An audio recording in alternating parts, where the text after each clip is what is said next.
In today's video, we're going to attempt to make this truck run a little bit better. I wanted to point out a couple things. What's wrong with the truck, you might ask? Well, it's pretty funny. Okay. So why are we trying to make the truck run better? Well, it's got some issues. Multiple misfires. It had a knock sensor, crankshaft sensor, mass airflow sensor, the camshaft position sensor. All those sensors read bad. But start with the most basic things. So we're going to start with plugs and wires. And when you start with plugs and wires, you need to know a couple things. First, how do you take them off? Well, let me zoom in here.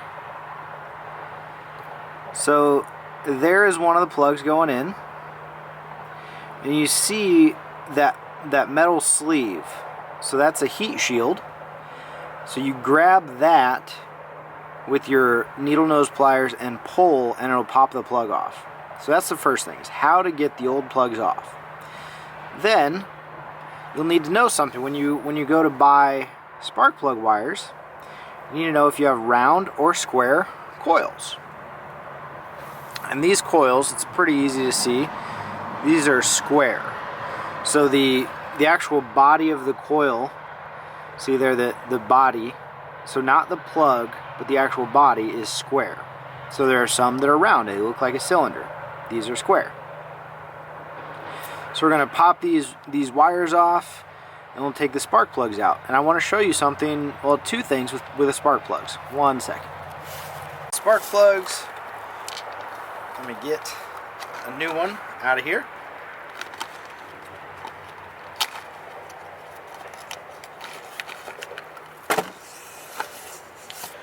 Okay, so back in the day, you'd always gap your spark plug, and I want to show you what that means. So the gap is there between the tip there and then this metal bracket on top. And if you don't have feeler gauges to be able to tell, they sell a little, it's a cheap little tool. It's a circle. You just put it in there and you twist it until it can't twist anymore, and then that tells you what the gap is. But when you're installing or taking out spark plugs, ideally you want to have a spark plug socket. What makes that special is got a little piece in there that attaches to the plug. So it goes in there, and then the plug isn't going to fall out. So this one's just regular, so that piece in there is just a piece of rubber, and then this one is magnetic. So you put it in there, and then the magnet is what holds it in there. Because a lot of times the spark plugs, like, you're down like this, and so it's hard to pull it out, or sometimes you have spark plug tubes. So the spark plug will be like 6 inches down into the cylinder, and you can't just pull it out because your fingers won't go down there. So the spark plug socket helps, and then it also protects the plug. Okay, so the first thing, this is super easy. Just pop off the wire from the coil. That, you're just going to grab it and you're going to pull down, and that's how you disconnect it.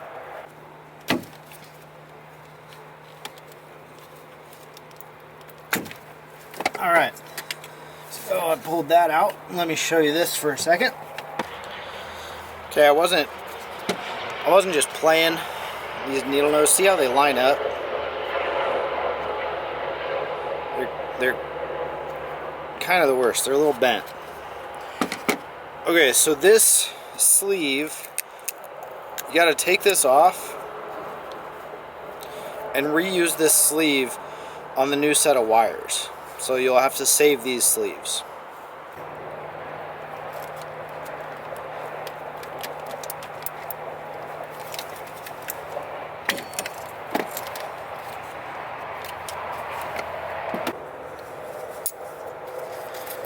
Now these plugs are only in there at like 11 pounds, so it should honestly be pretty easy to get them out.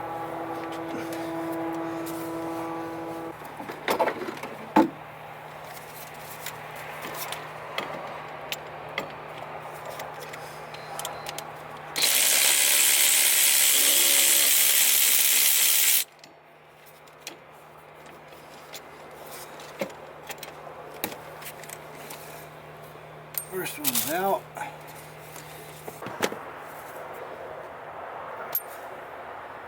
There's just hardly anything left. I don't know if it's going to focus. Hardly anything left on that guy. So again, these plugs are already gapped when you buy them, so I don't have to worry about what gap they are. They're already gapped.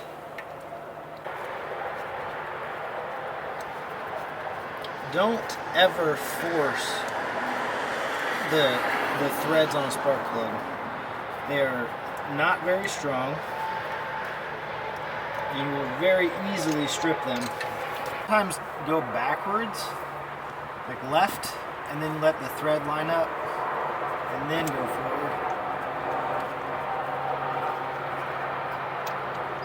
You do not want to cross thread these, and you have a lot of work on your hands.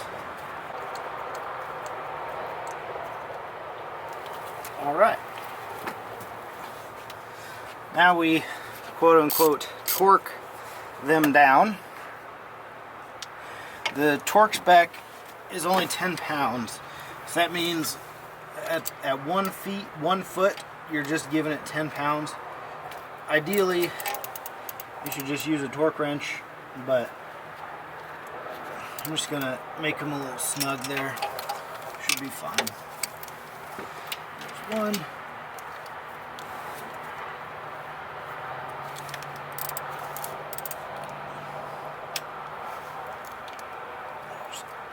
There's two.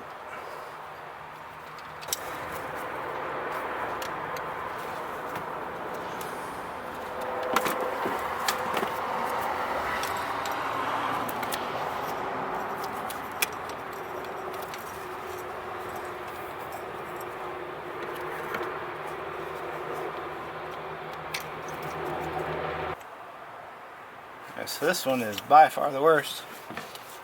As you can see, in that plug,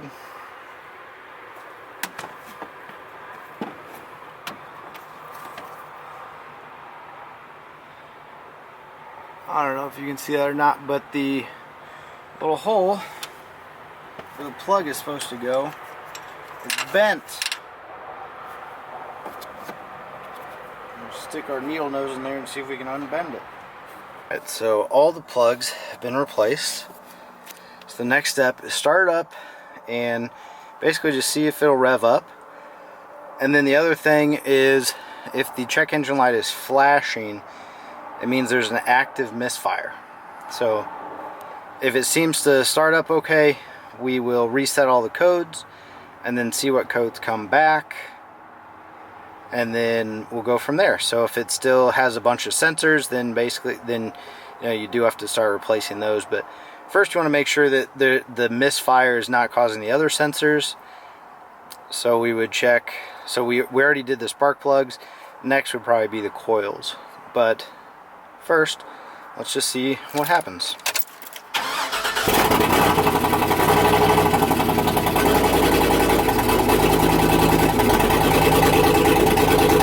The check engine light's not blinking. See if it revs up.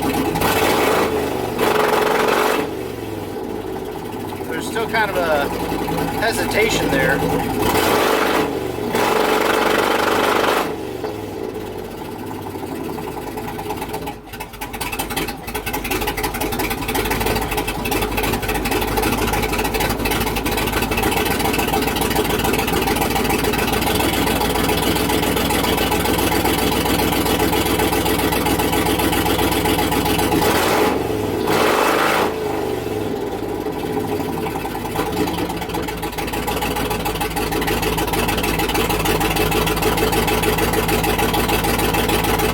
Alright, so next we'll just check for codes. People might be tempted to do, because like I said, it was saying misfire, it was saying the crankshaft position sensor, it was saying the camshaft position sensors, the NOx sensors, the mass airflow sensors. So what some people might want to do is just go replace all of those parts. That costs a lot of money. And then what also costs a lot of money is if you are running to the local store to buy all those sensors. I'll put a comparison up on the screen here. You can pause and look through that, but I'm going to list what all of the sensors, spark plugs, coils, what everything would cost if I would buy it from O'Reilly's, and then what everything would cost if I bought it from Rock Auto. Again, if you're going to buy everything at once, it's way cheaper Rock Auto, but if you need the vehicle to run right away, it might be better to run to O'Reilly's. Even though you're paying more money, it's still less money just to replace a couple of parts than to buy everything from Rock Auto. Now what I'm doing is I'm replacing a few parts at a time, and I'll just buy the new part from Rock Auto when I need it, and it's going to take me a little bit longer to get the truck running really, really well, but I don't use it every day. So it's not a big deal waiting a little while to get it to run well. But yeah, hope you guys learned something, and as new parts come in, I'll update. Thanks. And if anybody was wanting a little teaser of a video that might be coming in the future,